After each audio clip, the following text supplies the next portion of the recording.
The Prabhupada Connection. Memories. 149. Meeting Srila Prabhupada by George Harrison Mukunda. George, you and John Lennon met Srila Prabhupada together when he stayed at John's home in September of 1969. George. Yes, but when I met him at first, I underestimated him. I didn't realize it then, but I see now that because of him, the mantra has spread so far in the last 16 years, more than it had in the last 5 centuries. Now that's pretty amazing, because he was getting older and older, yet he was writing his books all the time. I realized later on that he was much more incredible than what you could see on the surface. Mukunda. What about him stands out the most in your mind? George. The thing that always stays is his saying, I am the servant of the servant of the servant. I like that. A lot of people say, I'm it. I'm the divine incarnation. I'm here and let me hip you. You know what I mean. But Prabhupada was never like that. I liked Prabhupada's humbleness. I always liked his humility and his simplicity. The servant of the servant of the servant is really what it is, you know. None of us are God, just his servants. He just made me feel so comfortable. I always felt very relaxed with him, and I felt more like a friend.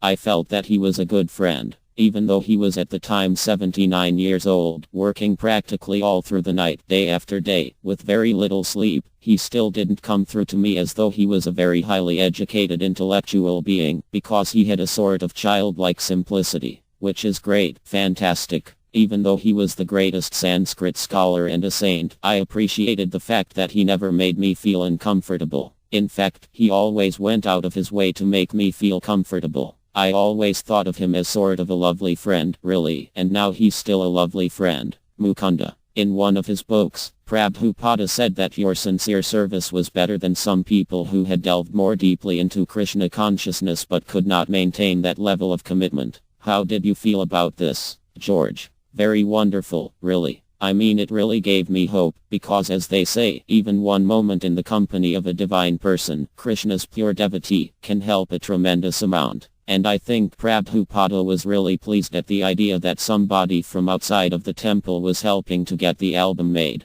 Just the fact that he was pleased was encouraging to me. I knew he liked the Hare Krishna mantra record, and he asked the devotees to play that song Govinda. They still play it, don't they? Mukunda. Every temple has a recording of it, and we play it each morning when the devotees assemble before the altar, before Kirtana. It's an ISKCON institution, you might say, George. And if I didn't get feedback from Prabhupada on my songs about Krishna or the philosophy, I'd get it from the devotees. That's all the encouragement I needed, really. It just seemed that anything spiritual I did, either through songs, or helping with publishing the books, or whatever, really pleased him. The song I wrote, Living in the Material World as I wrote in I, Me, Mine, was influenced by Srila Prabhupada. He's the one who explained to me how we are not these physical bodies. We just happen to be in them. Like I said in the song, this place is not really what's happening. We don't belong here, but in the spiritual sky. As LM fated for the material world, get frustrated in the material world, senses never gratified, only swelling like a tide that could drown me in the material world. The whole point to being here, really, is to figure a way to get out.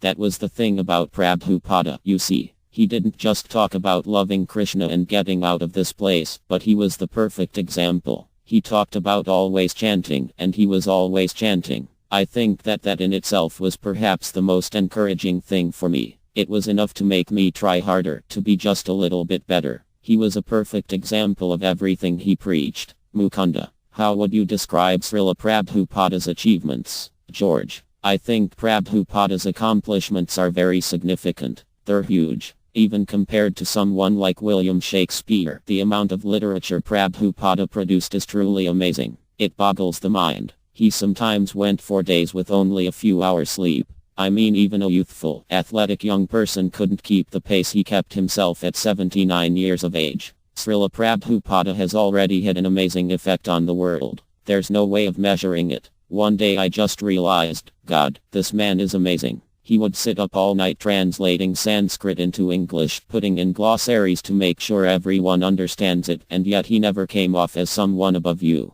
He always had that childlike simplicity, and what's most amazing is the fact that he did all this translating in such a relatively short time, just a few years. And without having anything more than his own Krishna consciousness, he rounded up all these thousands of devotees, set the whole movement in motion, which became something so strong that it went on even after he left. And it's still escalating even now at an incredible rate. It will go on and on from the knowledge he gave. It can only grow and grow. The more people wake up spiritually, the more they'll begin to realize the depth of what Prabhupada was saying, how much he gave. Mukunda. Did you know that complete sets of Prabhupada's books are in all the major colleges and universities in the world, including Harvard, Yale, Princeton, Oxford, Cambridge, and the Sorbonne? George. They should be. One of the greatest things I noticed about Prabhupada was the way he would be talking to you in English, and then all of a sudden he would say it to you in Sanskrit and then translate it back into English. It was clear that he really knew it well. His contribution has obviously been enormous from the literary point of view, because he's brought the Supreme Person, Krishna, more into focus. A lot of scholars and writers know the Gita, but only on an intellectual level. Even when they write Krishna said,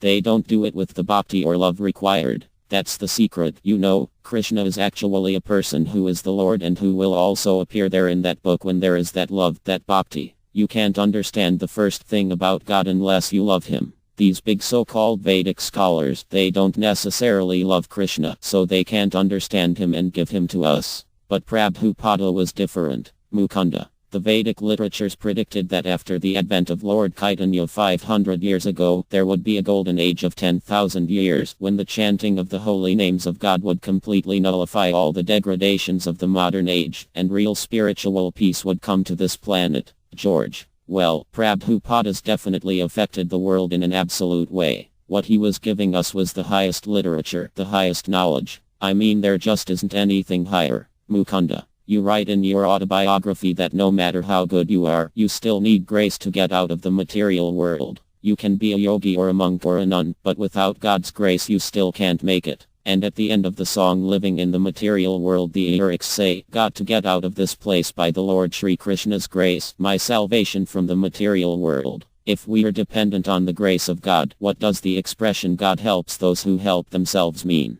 George. It's flexible, I think. In one way, I'm never going to get out of here unless it's by His grace, but then again, His grace is relative to the amount of desire I can manifest in myself. The amount of grace I would expect from God should be equal to the amount of grace I can gather or earn. I get out what I put in. Like in the song I wrote about Prabhupada. The Lord loves the one that loves the Lord, and the law says if you don't give, then you don't get loving. Now the Lord helps those that help themselves, and the law says whatever you do it comes right back on you. The Lord loves the one that loves the Lord. From Living in the Material World, Apple LP. Have you heard that song, that which I have lost, from my new album, Somewhere in England? It's right out of the Bhagavad Gita. In it I talk about fighting the forces of darkness, limitations, falsehood, and mortality. Interview from Chant and Be Happy, September 4, 1982.